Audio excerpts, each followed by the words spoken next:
আজকের আমাদের আলোচনার বিষয় হলো বিএ সেকেন্ড সেমিস্টারের বাংলা মেজর এবং মাইনরের সাজেশন।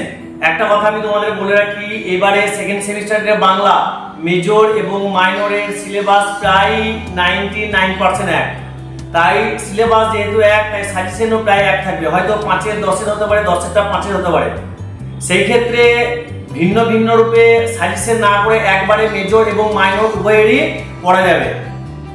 যেমন আমি প্রশ্নের মানগুলো বলবো না, প্রশ্নগুলো তোমরা 5 নম্বরের ক্ষেত্রেও পড়তে পারো বা 10 নম্বরের ক্ষেত্রেও পড়তে পারো। তাহলে চলো আমরা একে একে দেখে নিই আমাদের সাজেশনের সেই গুরুত্বপূর্ণ মাত্র 15টা প্রশ্ন। এই 15টা প্রশ্ন পড়লেই আপাতত তুমি 90 থেকে 95% কিন্তু কমন পাবেই।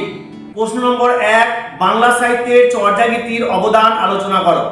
আমার তরফ থেকে 99% এই প্রশ্নটা আসবে এবং মেজর এবং মাইনরের উভয়ের ক্ষেত্রে কিন্তু গুরুত্বপূর্ণ 5 নম্বরের জন্য আসতে পারে। প্রশ্ন নাম্বার 2, বাংলা সাহিত্যের ইতিহাসে শ্রীকৃষ্ণ কীর্তন কাব্যের সংক্ষিপ্ত পরিচয় দাও। আসবে আসবে আসবে। প্রশ্ন নাম্বার 3, ভারতীয় জনজীবনে রামায়ণের প্রভাব আলোচনা করো।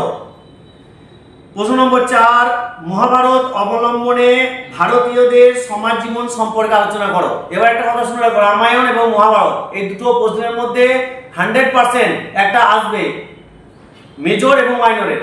যদি মেজরের 5 নম্বরে আসে তাহলে মাইনরের 10 নম্বরে আসতে পারে, বা মাইনরে যদি 5 নম্বরে মেজর 10 নম্বরে আসতে পারে। যাই হোক, রামায়ণ এবং মহাভারত এই দুটো প্রশ্ন তোমরা 100% পড়ে রাখবে।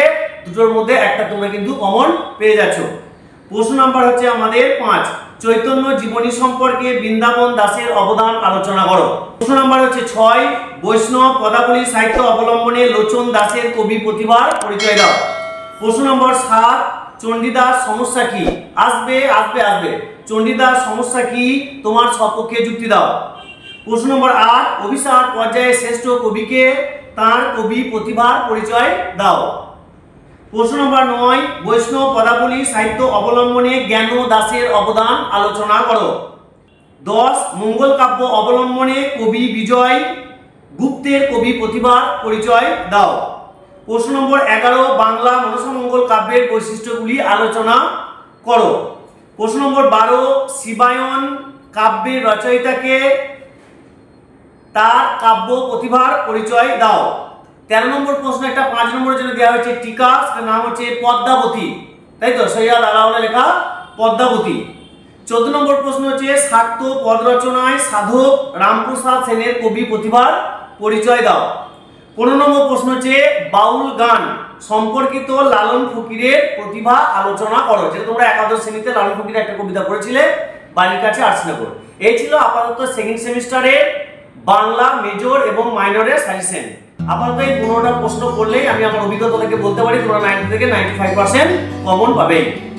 যদি এই সাজেশনের প্রশ্ন এবং উত্তর তোমাদের প্রয়োজন হয় তাহলে স্ক্রিনে দেওয়া যে নাম্বার, সেই নাম্বারে হোয়াটসঅ্যাপ করতে পারো। সেই হোয়াটসঅ্যাপের মাধ্যমে এই সাজেশনের PDF এবং নোট তোমরা পাবে। আজকের মতো এই পর্যন্ত, দেখা হবে পরের নেক্সট ভিডিওতে।